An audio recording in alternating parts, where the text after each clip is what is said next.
Hello summoners and welcome to another ProGuides video. I'm Matt and today we're going to be talking about the 5 fastest ways to get Challenger. Not all players are the same and everyone has their own unique strategies and formula for winning games, but these 5 playstyles are the very least guidelines to help you find what works for you. When looking at pros and high elo streamers, even they fall into at least one of these categories. So maybe from watching this, you'll learn how to play like your favorite. But before we get into all of that, today's question of the day is, what rank are you right now, and what rank are you trying to reach before the season's end? I hope you're at or near your goal you set at the start of the season, as there's just a few weeks left. Let us know your answer down in the comments below. Oh, and one last thing, be sure to visit us at ProGuides.com. We have the best roster of coaches, top-tier live classes from instructors like Mike Young and Zyrene, and courses covering a variety of roles and champs from your favorite pro players like Doublelift. I also highly recommend that you try out our new VOD review feature. The way it works is you send in a replay file and the coach sends you back a fully reviewed VOD. It's a super convenient option that saves you some time, so give it a try. Now without further ado, let's get started. Climbing in League works a lot like climbing anything else in the real world. A lot of people say they want to do it, but only some of those have what it takes to actually go through with it. And even fewer actually take the time to learn the right way to do it, apply themselves, and actually succeed. And while we can't all be Challenger, if you follow one of these 5 tips and stick with it, you're all but guaranteed to see long-term results. Tip 1. One-tricking. Everyone's heard of it at some point or another. Find a champ or two that you like a lot, and one-trick it to climb. While it's definitely good advice, it's not as simple as just picking Alistair top or Katarina support and playing 500 games and then expecting to be Challenger. Of course you need to enjoy it, but it also has to be something that has the ability to consistently win games. While you may not need to pick up the most ultra meta of champs, it also shouldn't be something with a super low win rate like Kiana Jungle. So when making a choice on who to one-trick, consider a few things. Does this champ have enough damage to carry potential, or enough CC to win your team fights if you play well? Is it easy or hard to execute? Will it hold your interest after potentially hundreds of games? All of these things matter. The last 2 points are extremely important, and they are why so many people fail after taking this advice. Some people may want to be like Mo or Adrian and try to one-trick champs like Yasuo or Riven, when it's simply too mechanically difficult to do so, resulting in lower win rates. On the topic of holding interest, other players find it easy to execute their champ, but that champ is Janna, and even with a 60% or higher win rate, they get bored and hop around on other champs, losing all that hard-earned elo. Remember, League is a game, and if you're just in it to have fun, that's a-okay. But if you're really serious about climbing, you have to find what works and stick to it if one-tricking is the path you decide to take. Before we move ahead to the other tips, let's take a look at some of the cons one-tricking brings. The most obvious one is that you'll bring no flexibility to a draft. So if you're maining an AD mid laner, it really is likely that you'll end up with 3 AD threats on your team most games. And sometimes even more, since mid is usually the role where most magic threats get played. If your team lacks engage, you'll never be able to provide it if you're maining a pure damage carry. On top of your team needs, you'll also likely end up in bad matchups sometimes, but there is a bit of a silver lining here.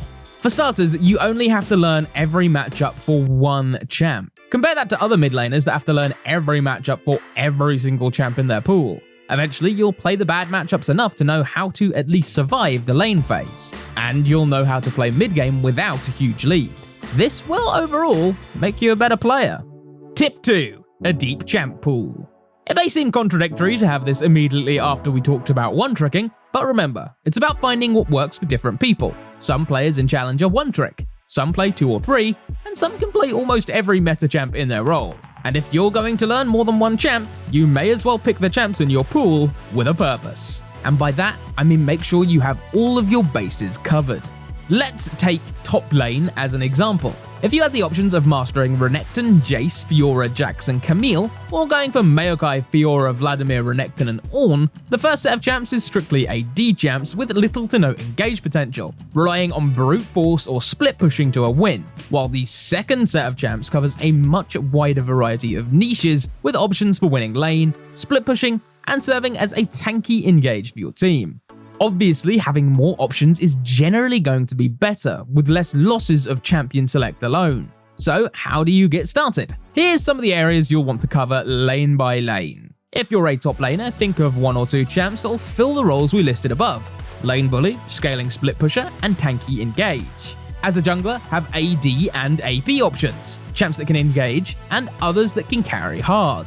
Mid lane has a ton of options, but a good core pool will have AD and AP options, champs that can wave clear, control mages for zone control in teamfights, and at least one assassin or burst mage for when you know you'll have to kill one target.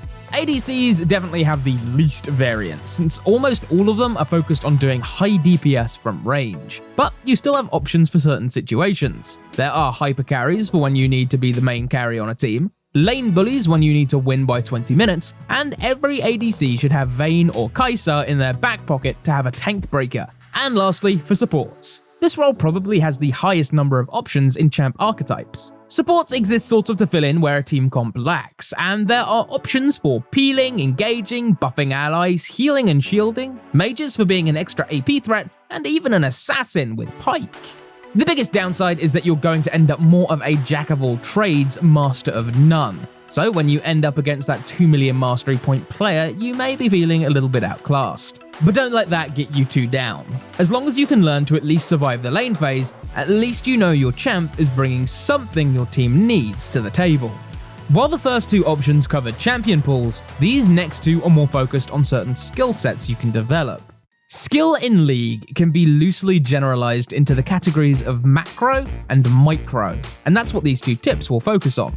Winning through macro means you're focusing on the broader picture. Learning proper macro means learning the game itself inside and out, and playing champions that are mechanically easy to execute lets you put all your brainpower into doing that. There are plenty of examples of famous players who use this playstyle, with one of the most notable being Dopa. Let's use Dopa's TF for an example of how you can win through macro alone. TF has a very simple kit from a mechanical perspective, with just one skill shot and his semi-global ult giving him the ability to pressure his other lanes. Dopa wins with an extremely methodic playstyle, generally farming up early, using his ult when an opportunity arises, and then transitioning to split pushing in the mid to late game stages, mostly looking for picks with his ults and rotations rather than full-on grouping in a 5v5.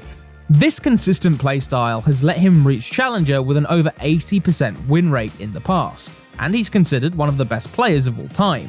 He's always stuck to relatively easy champions, like TF, Orianna, and Kassadin, that allow him to focus on his in-game decisions and make solid macro plays. If you want to aim for this playstyle, you should try to develop the same routine and use it in pretty much every game.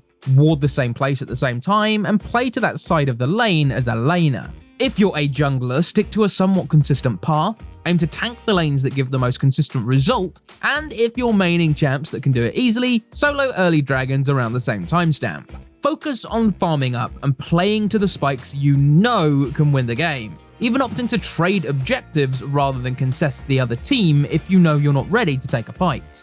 As far as cons go, there really isn't a downside to relying on good macro, but it is going to take a lot of effort to learn the ins and outs of the game. The good news is macro, unlike micro, can be taught, and our coaches at ProGuides would love to lend a helping hand. They can teach all of the concepts we listed and more, so save yourself some time so you can spend more time enjoying the game and climbing the ladder. Tip 4. Brute force mechanical skill. If the title of Mastermind doesn't suit you and you'd rather be a flashy, stylish carry a la Chovy, then maybe the brute force method would work for you. Instead of studying the strategic side of League, this is all about forcing wins by dominating your lane opponent so hard that no one on the enemy team can stop you. Winning this way is the more exciting option for most players, since you're directly showing how much better you are than your counterpart on the enemy team. But being mechanically better isn't the only thing that matters here. Sure, you need to be aggressive and have the skills to win 1v1, but you also need to pick up a few more crucial skills before you can just dominate your way to Challenger. First, you need good wave management. Learning to freeze a wave on your side of the lane is key in winning lanes. If you don't, your opponent gets to farm, even when behind. Once you have a lead, freezing means your opponent risks dying just to step up to hit minions. Hand in hand with wave management is understanding back timers. It doesn't do any good to build a huge lead in lane if you don't spend the gold. Going back around major power spikes is important, and timing your recall so that you can pick up a big item upgrade and the wave bounces back to you gives you a huge leg up on the competition.